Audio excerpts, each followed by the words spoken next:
You may suspect that you have a narcissist in your life, but worry that you're misapplying this often misused term. After all, it's hard to believe when we choose or were chosen by a person with narcissistic personality disorder. In truth, living with a narcissist can be extremely tough. And today, we'll focus on this listener's real life question. My last partner was a full-blown narcissist, and it took me ages to recover. I'm finally back to dating, but I think the person I'm seeing is another narcissist. There are so many red flags. Is it me? Am I a magnet for narcissists? And with that question as the focus of today's episode, I'm Dr. Carla Marie Manley, and this is Imperfect Love. Welcome to Imperfect Love with Dr. Carla Marie Manley, psychologist, author, and relationship expert. I'm here to help unravel mysteries and misconceptions about love, relationships, and mental health issues, plus everything in between. Love is complicated, people are not perfect, and relationships surely can be tough. Together, we'll navigate this messy, imperfect space of real life.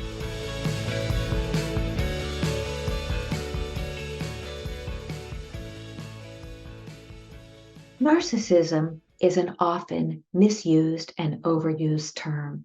When we see somebody who's behaving selfishly, we might call them a narcissist. But really, narcissism occurs on a spectrum. At the low end of the spectrum, we have our need to engage in self-care, to eat, to drink, to think of the self so that we stay alive. And then we have the middle of the spectrum where people may be a bit more self-focused, a little more ego-oriented, self-oriented. And then at the far end of the spectrum, in that higher level, we have narcissistic personality disorder, where the traits of narcissism are so strong and amplified that they are part of the person's character. And narcissism personality disorder occurs largely in men. It's estimated that about 3/4 of those with NPD are males. But that does leave us with about 25% that are females or who identify in some other way. So let's look at the roots of narcissistic personality disorder. When we go back into Greek mythology, we can see that narcissism has always been a part of humanity. And narcissist came from the idea of this young, beautiful man who fell in love with himself and just looked into this pool and could only see his own reflection. And even when a beautiful maiden came along, a nymph called Echo, who fell in love with him, he could not see her or fall in love with her or give back because he could only focus on his self, his needs, his wants, his desires. And thus we now see that's the root of what we call narcissistic personality disorder.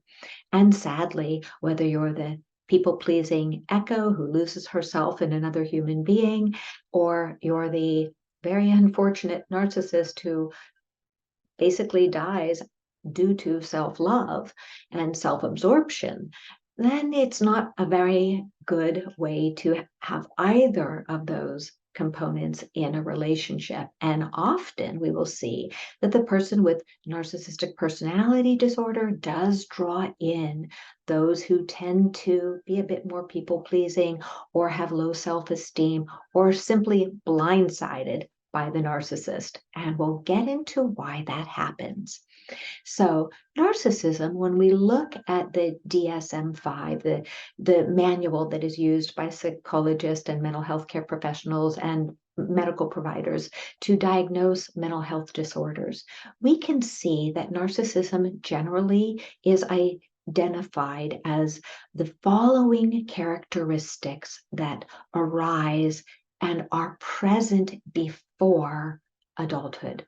And these include, they don't all need to be there, but these include characteristics such as grandiosity in fantasy or in behavior, a constant need for admiration. This can manifest as the class clown, the funny guy, the star, the boss. So again, that need to be the center of attention, to be admired. The narcissist is also exploitative. There is a definite lack of empathy in the narcissist, and it arises in a variety of contexts. The narcissist is obviously self-absorbed, very clever, and often very good at business, and they are capable, highly capable of external success because of their very linear approach to getting what they want.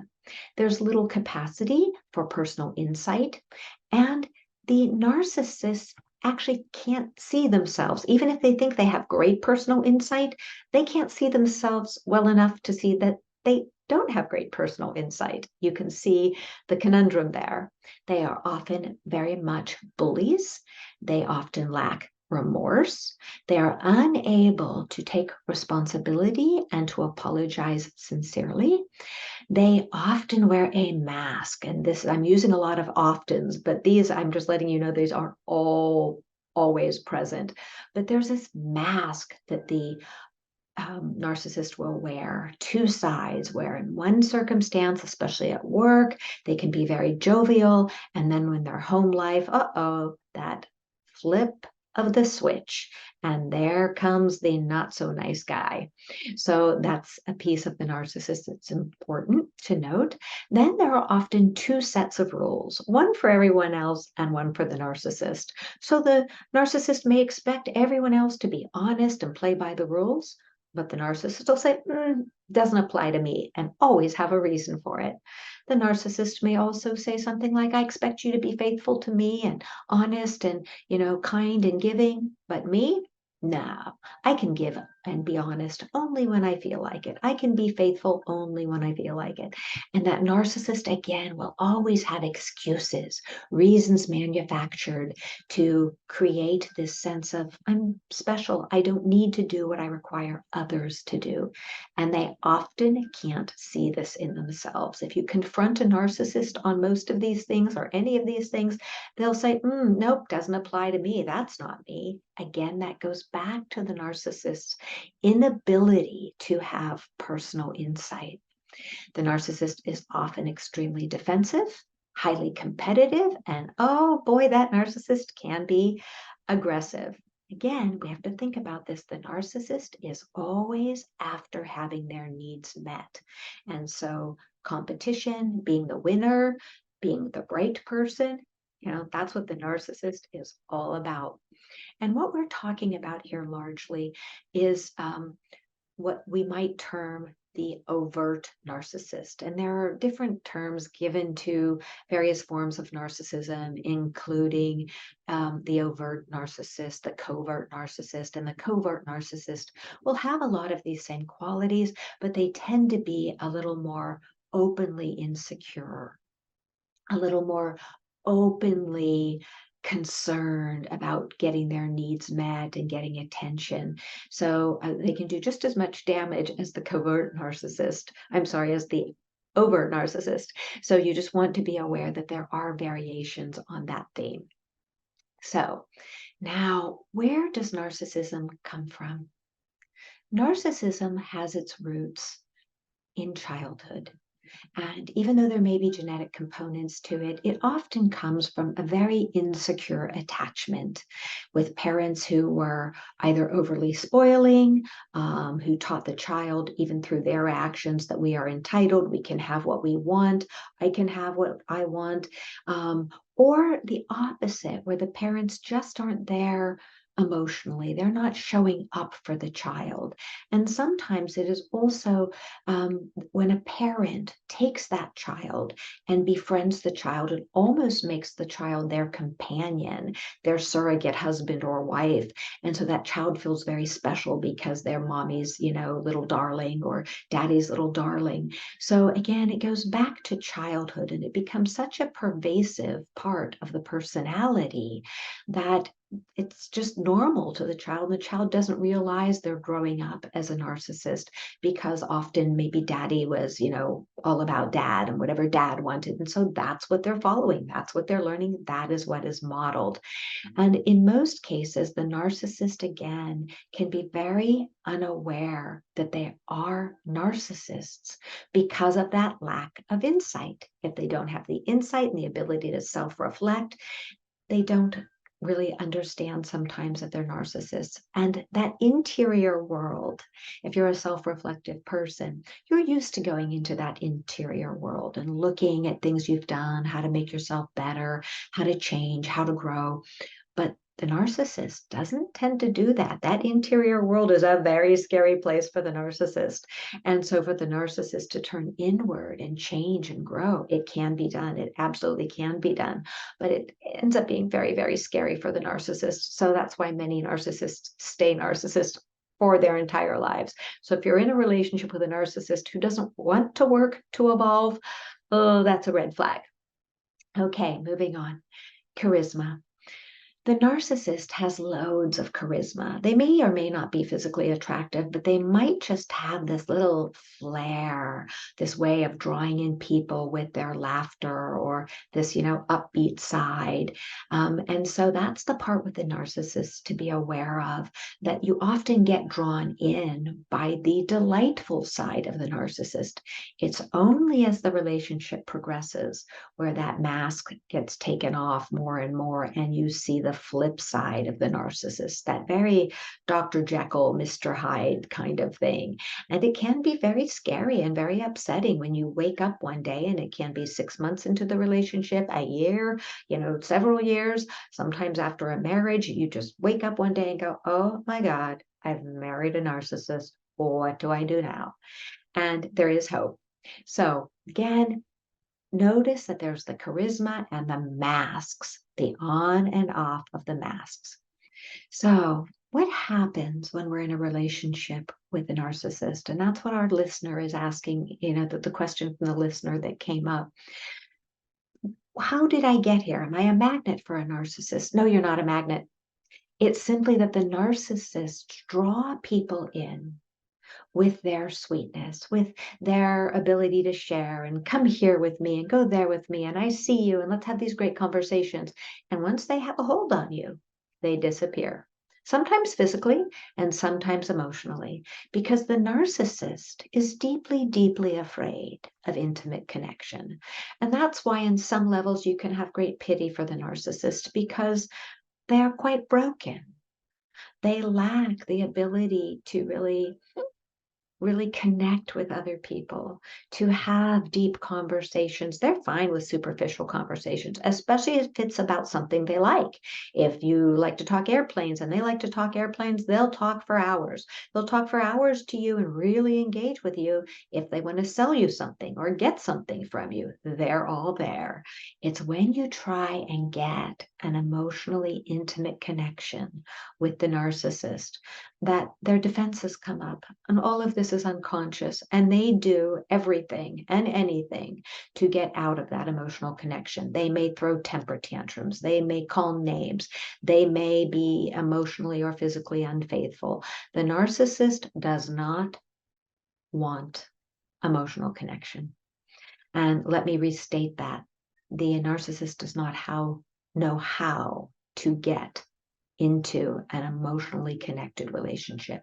There is a part of them that really wants it, but the fear, that terror is so much bigger, and it gets in the way of their ability to connect, because deep inside the narcissist is a giant hole.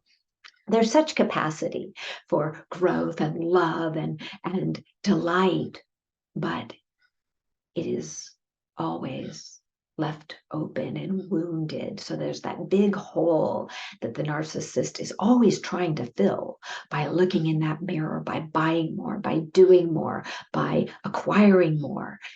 And it doesn't quite fill it, does it? That hole is just there. And sometimes it gets bigger and bigger and emptier and emptier.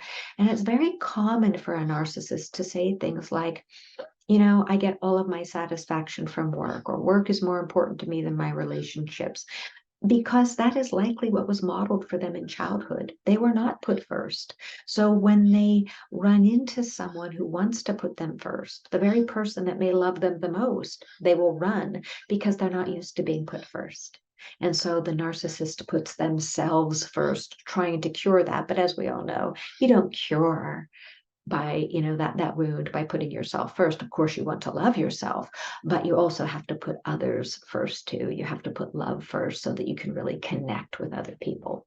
So that is the very sad plight of the narcissist. But that's not to excuse narcissistic behavior.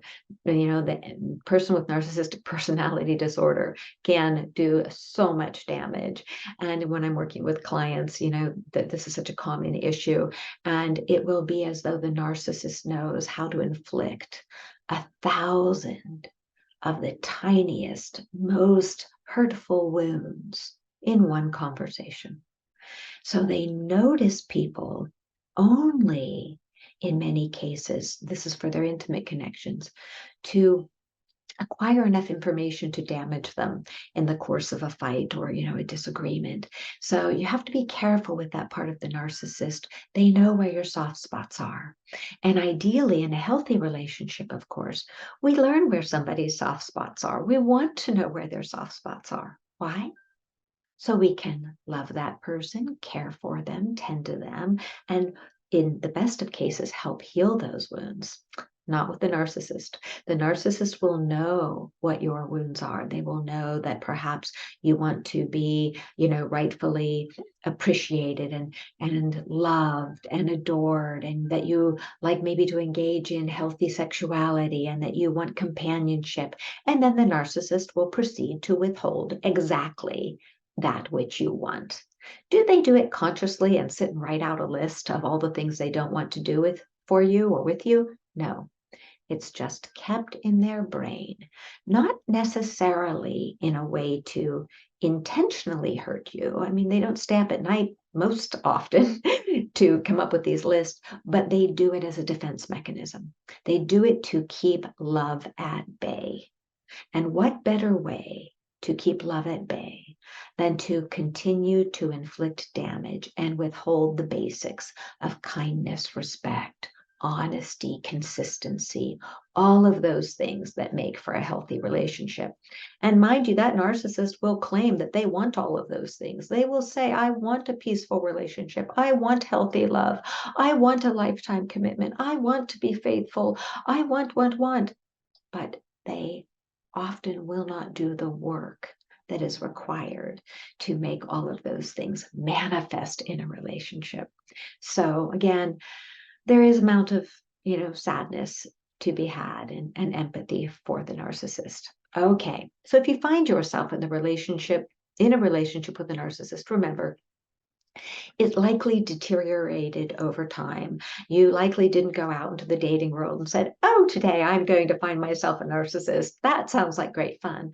Well, that's very unlikely you did that. It's likely that you were drawn in by the narcissist, by the lovely, happy, smiling mask that drew you in, and then it deteriorated over time.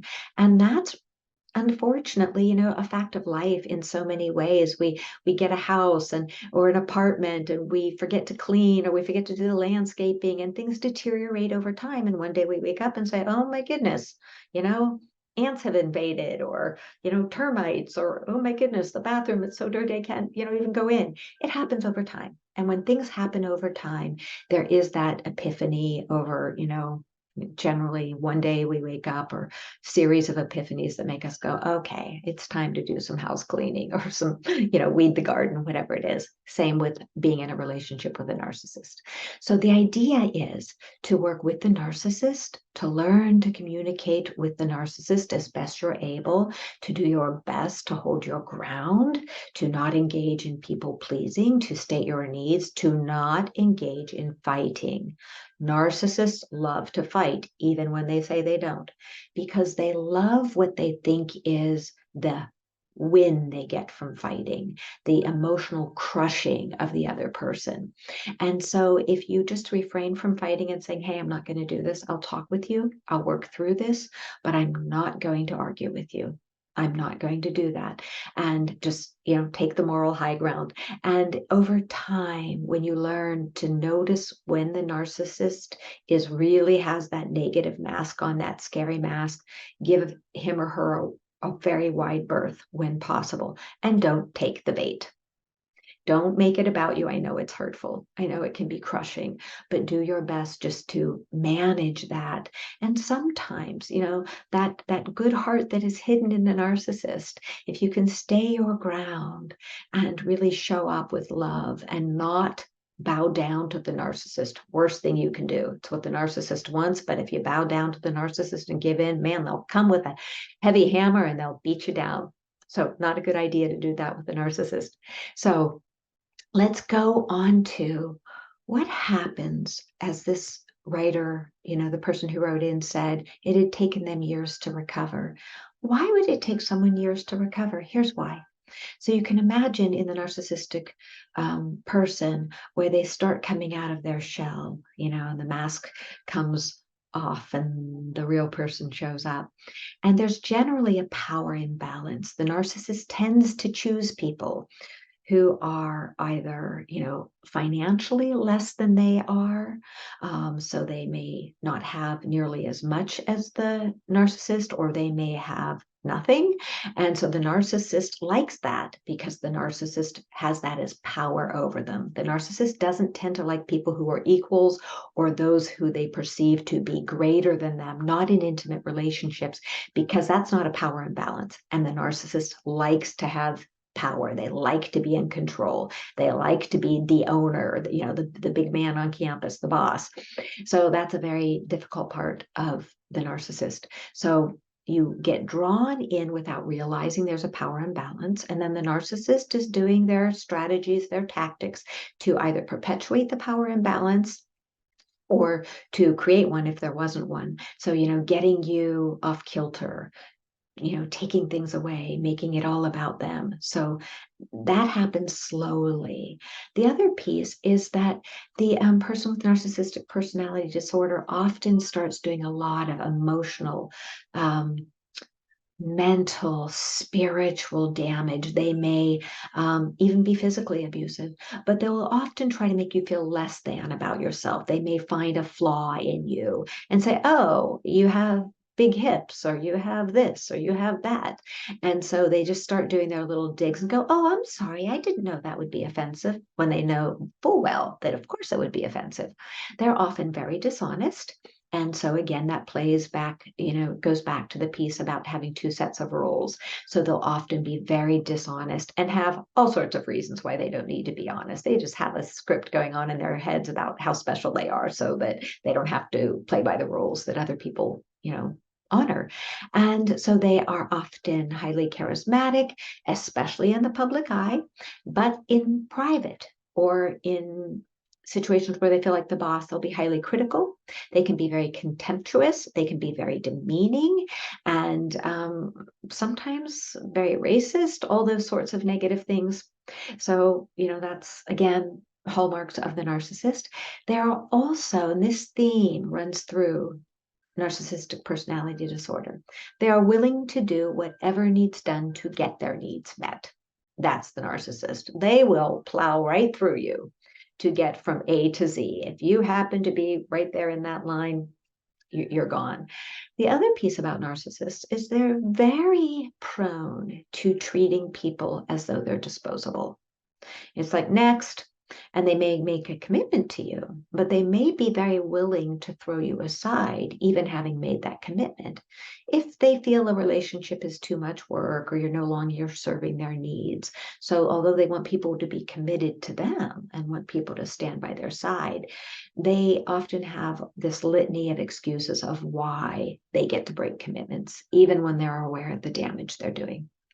And so that can come up in, repeated breakups in a relationship, repeated threats to break things up, emotional infidelity, physical infidelity, just really pushing. And again, if we go back to the roots of this, why would this person do this? A, it's all about them. Life is all about them. And B, they have this very, very deep fear of true emotional connection. Okay, they may have never experienced true love in their lives, true, intimate connection. So this leads us to one of the huge hallmarks of narcissistic personality disorder: difficulty in intimate relationships. And often the person who has NPD has had serial relationships, what I call situationships, people who are just, they're not convenience ships, because convenience ship is a relationship without a term to it. But a convenience ship is a relationship that's just convenient. The narcissist finds it convenient, and the person who's with the narcissist also finds it convenient. So they may cohabitate because it saves, rent, or because it's fun, or because it's, gets them out of an abusive or other unfulfilling relationship. And so again, with the narcissist just tends to have a great deal of trouble having long-term, healthy, committed relationships. Now, if the narcissist can be in longer-term relationships if they have lots of breathing room, if they can get away a lot, or the other person in the relationship is getting away a lot, it can last longer because there's not that sense of ongoing intimacy that is so terrifying for the true narcissist. All right, so getting ready to wrap this one up. Look for these red flags when you are dating someone. Look for the lack of empathy. Look for the masks coming on and off, the charisma, and then the unkind person. Again, it may take a while for it to manifest, but look for that. Look for two sets of standards, right? One for other people, one for the narcissist.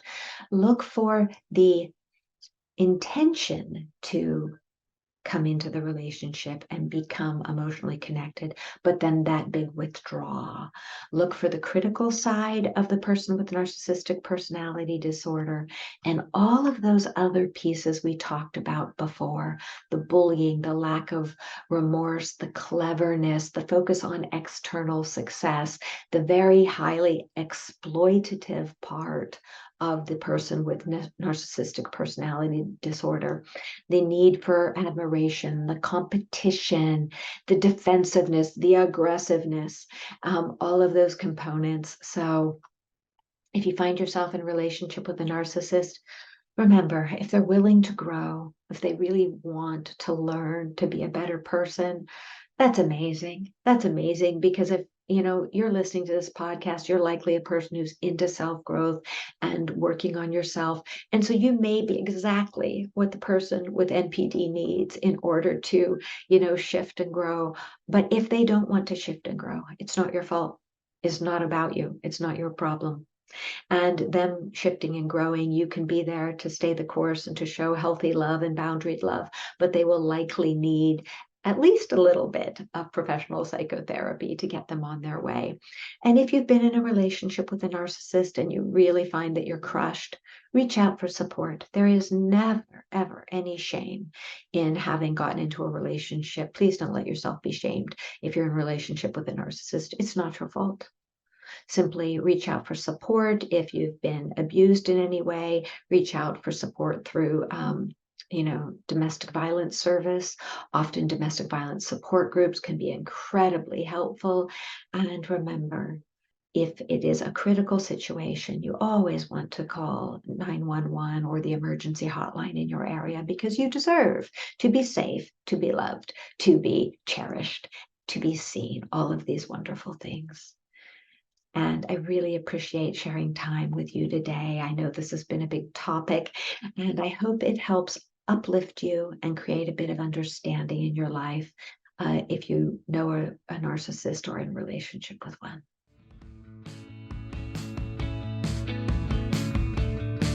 Thanks so much for sharing your time with me today.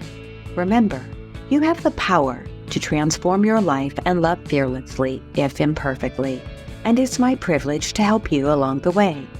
You can find more life-changing content, including my books and other podcast episodes, at drcarlamanley.com. Feel free to submit your own confidential questions through my website. I'll do my very best to include your issue on a future episode. If you found this podcast helpful, please subscribe and leave a review. Until we connect again, this is Dr. Carla Marie Manley wishing you oceans of blessings and love.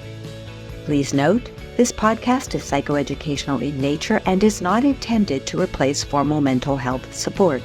Please contact your healthcare provider or emergency hotline if you need psychiatric care. And as always, please take good care of your amazing, wonderful self.